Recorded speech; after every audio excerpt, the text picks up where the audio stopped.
dentro de mí. Es un temba. It's groovy. Hey, that is Alex Cuba back with his 11th studio album. That song is called Espiritu Temba. It opens his brand new record called Índole. He's a great friend of the show, and he joins me now to talk a little bit about making this record as a thank you to his ancestors and to the diaspora that gave Latin music its heartbeat. Alex Cuba, welcome back to the show. How are you? I'm doing great. Thanks so much for having me back. I was Nice to be here. I was talking to you a little bit about this beforehand. The last time we talked, I think, was when you won a Grammy during the pandemic and you couldn't leave your house. That's true. Yeah, yeah. And because I couldn't leave my house, that was why I made that record that ended up winning. You know how that went. Where are you right now? I'm in my studio here in Smithers, talking to you from home. It's a beautiful studio. Is that where you made this record?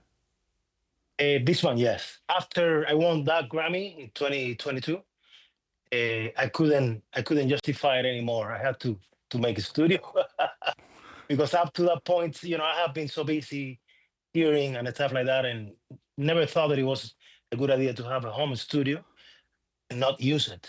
So after the Grammy, I said, you know what, time to do it. So I converted my garage, in the back of my house, the whole place, into a recording studio with heated floors and all of that to be comfy. But yeah, this is where I made índole.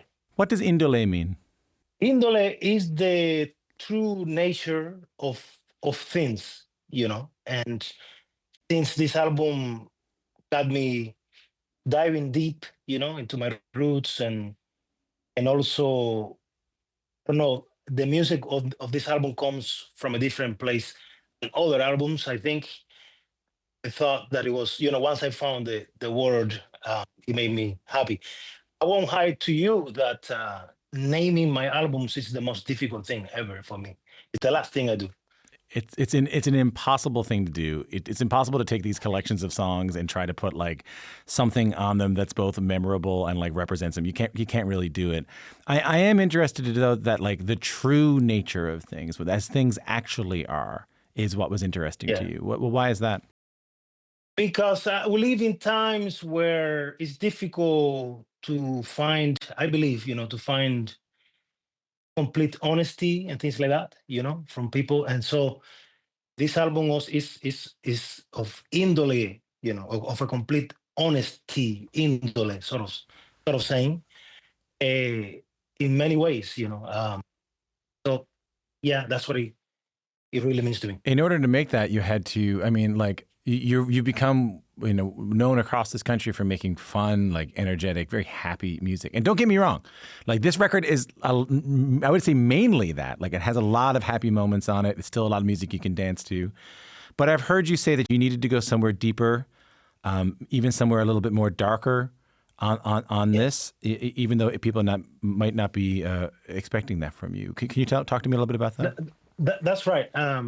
For years, the people in Canada have known me as somebody who creates, uplifting, happy music, and that has been great. Again, I won't hide from you that there was a point in my career where I started thinking about it, and I started thinking, oh, maybe people in Canada, some people think that I'm always high when I create music because I don't talk about anything else in my music than happy things, But yeah, this album, came to me at a moment I started building it or, writing it at a moment where I was going through something, a bit painful from, in the personal level from my family, and so if it kind of, uh, woke up a lot of, not so, I will say, not so happy of thoughts and feelings.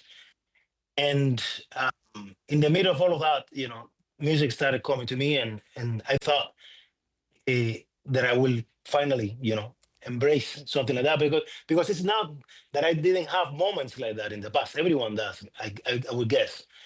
But yeah, this time I saw it clear in front of me. I said, it's time to embrace that and hopefully turn it, as you said, into something beautiful, because the album still have moment, a lot of danceable music, a lot of uplifting. I think my type is I kind of prefer, my preference in music is always melancholic music. I don't know why. I love melancholic music. Makes me meditate. Makes me, Like what? go Like deep. what? Like what do you listen to and when you need to feel that way?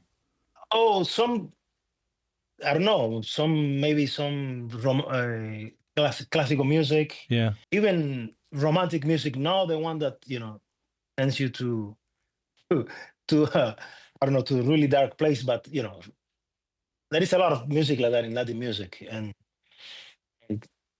the truth is that I don't listen to a lot of music these days, um, mostly because of I don't have the time.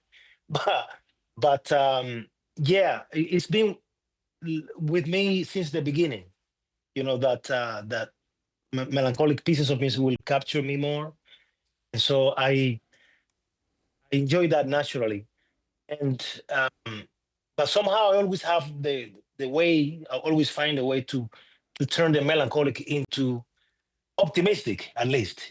And this is what had happened on my album Índole. Even though I'm talking about serious things like that, of course, there is always an optimistic resolution to it, and that is how I prefer to do it, because in the end, those are my feelings. Are my feelings, and I'm trying to be responsible with them. I think an optimistic resolution is important.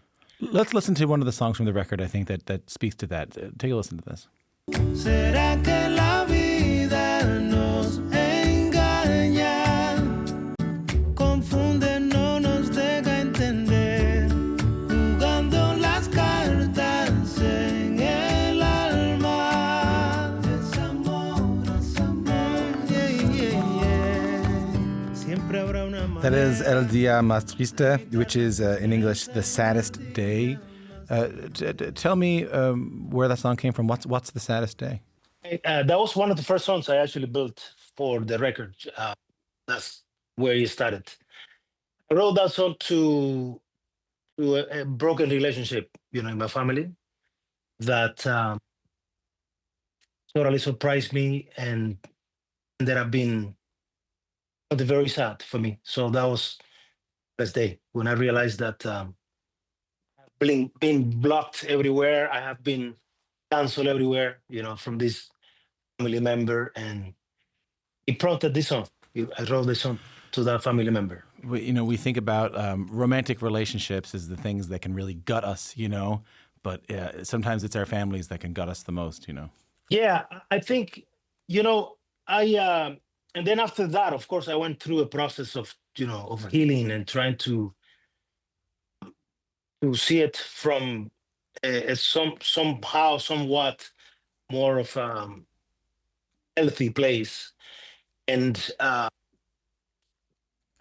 arrived at the thought that the times that we're living is it's difficult for most people to be peaceful, not to be reactive, not to be in control of their emotions. And so once I arrived to that thought, I completely, exonerated this person, from any guilt or anything like that, and simply left it up to life. If life wants it to repair itself, it will. For now, I'm just trying to be responsible with my feelings and my emotion. Were you nervous at all, knowing that you are sort of known as this happy, joyful musician? Were you nervous at all about sharing any of these songs, any of this darker, more melancholic music? I'm gonna be honest with you. There was a moment of doubt. What made me, gain complete confidence in order to keep going, putting the album together and then ultimately release it, was the fact that what I get from my fans is always beautiful, because they feel that what I do has always been honest. So why not keep being honest when it most needed to be? In addition to being a very honest and a record, I'll also say it's a classic, sort of like very groovy record, but groovy in a way that it sounds a little different for you, actually. And one of the things you talk about on this record, Índole, is that you're honoring your African and Latin roots, paying respect to traditions and sounds that have been passed down from generation to generation. I've made me think about this, and our producer Nisa and I were talking about this. Like, it's that word like Afro-Cuban, Afro-Latin gets thrown around a lot, around, a lot of different kinds of music, yourself included. Can you just talk me through it? Like, talk me through the connection between African and the lineage between African and Latin music, and then like how you wanted to approach it on the record. Well, it's obviously the rhythmical, of Latin music comes from Africa. There is no discussion about it. And for example, the track that you played to begin the show, that track specifically is very Afro-Cuban. It's a new take on what we call rumba, rumba, Cuban rumba kind of thing. By the way, the low voice that you heard in there, that wasn't a sample of Barry White. That was the genius percussionist Roberto Vizcaíno Jr., which is a guest on the album. And it has done a few tours with me in the US. And then we stay connected on WhatsApp talking. And one day we were joking about something. I told him, dude, you are so young and you behave like an old man. And so his answer to that prompted the song. But when he sent me an audio and I heard his voice, I said, you got to sing this. So that was his debut as a singer. So cool. I'm forever proud of that. But yeah, that is a strong Afro-Cuban song. There is no other question about it. And the following one as well. But the album also touches on Afro-Colombia, on Afro-Peru, and it's all. I found that I was, through my roots, I was traveling to all of these places, because these songs started coming to me, and I was hearing the influence, and I was hearing the styles of music, from Peru, from Colombia, and I'm like, wow, why is this coming to me, And I started working on it, and when I realized what it was, I started embracing it and totally went for it, because the truth is that all of what Africa brought to Latin America is very connected from one country to the other. So I guess it came to me for a reason. I guess I needed to do that, spiritually, I guess. Right. You're hearing Afro-Cuban music, which you're, of course, steeped in. You're hearing Afro-Peruvian music. You're hearing all this different music, and you're starting to say to yourself, like, there's a commonality here that I've never really expressed before, which is like, look where the roots of this rhythm are. That feels important to you, that personally that you did that. Yeah. And then it became, almost kind of a responsibility, to do it, defend it, and do it well, and do it beautiful in a way that people that not necessarily listen to the music will hear it, and I'm playing on the album most of the instruments except the horns. The studio has made me do a lot of that. I spent a lot of time in my studio here, and giving me way more creative freedom, which I love, and so whatever comes to me, I don't think about it twice. I just go for it. If it's something that reminds of Afro-Peruvian music, I do it. And it's all together, living somehow together on this album called Índole. Well, that leads to the next track I wanted to play. Take a listen to this. Ay, qué gran desilusión, tú no tienes perdón, cargando en ese pecho un corazón de acero.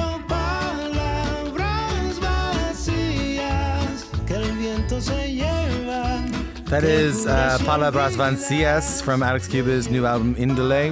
What does that mean? Palabras Vacías. It means empty words. Empty words. Empty words. Yeah. When someone says something to you and they're speaking and they're being, but there's nothing behind it.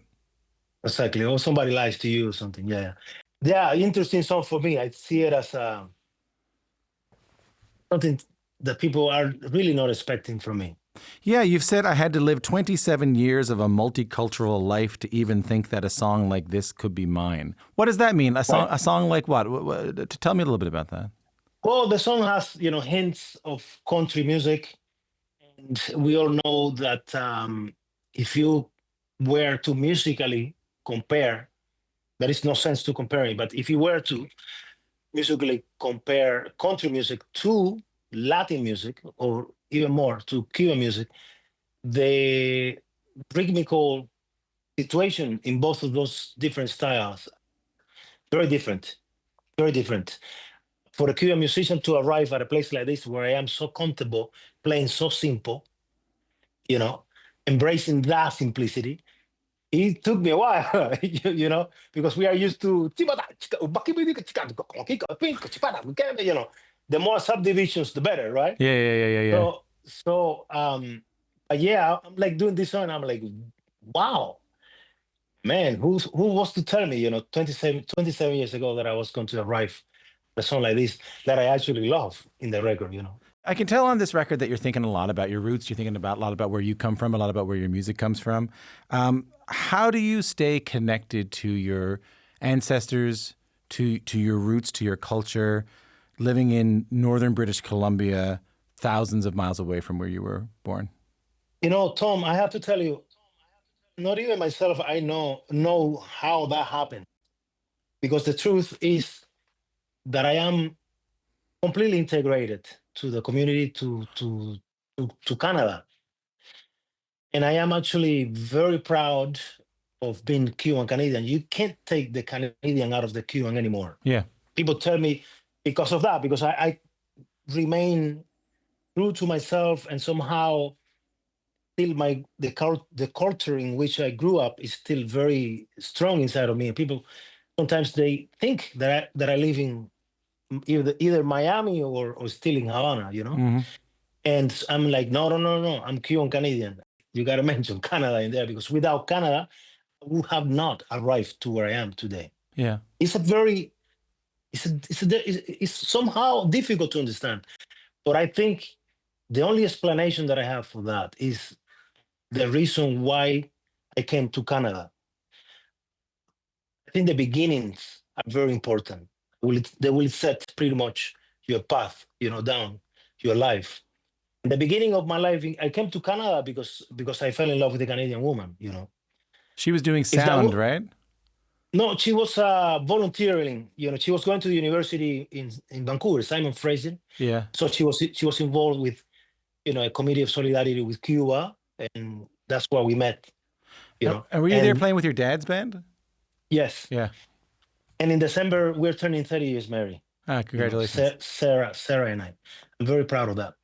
I joke about this because, let's say I could have fallen in love with a woman from, I don't know, from Russia, whatever, and I could have gone live with her in the middle of the Siberia, and still survive somehow. Because the reason why you go do that is the most important thing. If your reason is not strong enough, it will be deleted from your mind. You will change your mind very quickly. But in my case, was like a true reason. So I came to Canada and I didn't waste any time. From the beginning, I got connected into music, making music, and I got inside the country. I wanted to be from here. I wanted to be with her in here, right? Yeah. That has made me live very focused in the now, with my feet on the ground. But at the same time, finding a space to honor where I come from and who I am. And because of music is something that I learned from my father in the country where I come from. I guess it lives inside of me so strong that I don't even have to think I should maintain my roots. It just happens on its own. I guess if you fear something, that's when it will possibly go wrong. But if you don't fear something, if you let it be, chances are it will stay with you forever. But what about in terms of what you listen to, what you take in spiritually? Like, how do you maintain that connection? Well, I practice a religion that most Cubans do. It's part of our culture, because of what came to us from Africa. And most people know this as Santeria, for example, right? Yeah, Santeria. In the world. Santeria, yeah. I became a priest in Santeria in 2002 after I was in Canada for 3 years. Really? Yeah, I went back to my country and did that. And what that has given me is a lot of discipline and a lot of focus because that, at the core of it, that's what it teaches you, of course, And through that sort of, faith that I actually don't talk too much about it. I don't talk to anybody about it. I don't, if people ask me questions, then I answer, but I don't like, of course, Yeah, it's your business, of course. indoctrinating anybody, Yeah. But in the end, what it is a faith to, that has helped me keep going all of these years, believing that I'm doing the thing that I came to this world to do. And, and if it proves to be hard at times, as it's been, if any musicians could tell you that the career is always up and down. It's exactly in those moments where to remember where I come from, to remember this faith, helped me, and it's made me dive deeper into the reason why I do music. It was never to become famous. It was never to be rich. It was always to bring this thing out of your soul that is burning your soul, and you need to put it out there. That's what it is. Can I ask just what it means to be when I think of someone becoming a priest, I think of I was raised Catholic and, and the idea would be to entering the priesthood and then they would serve mass and they would, give communion and all that. Do you mind if I ask you that? What does it mean to have be a priest in Santeria? In that religion is at a lot, smaller scale, of course, right? It's it's not that I'm going to make a church here in Smithers or something. Yeah. What it means is that you have the license to serve others if you want to. Interesting. And what made you want to do that? Do you mind if I ask what made you want to do that back then? Well, I grew up, watching my grandpa be in it, always receiving advice from him that actually still up to this date. He passed away about 5 years ago. But up to this date, a lot of those advices still live with me, and things like that.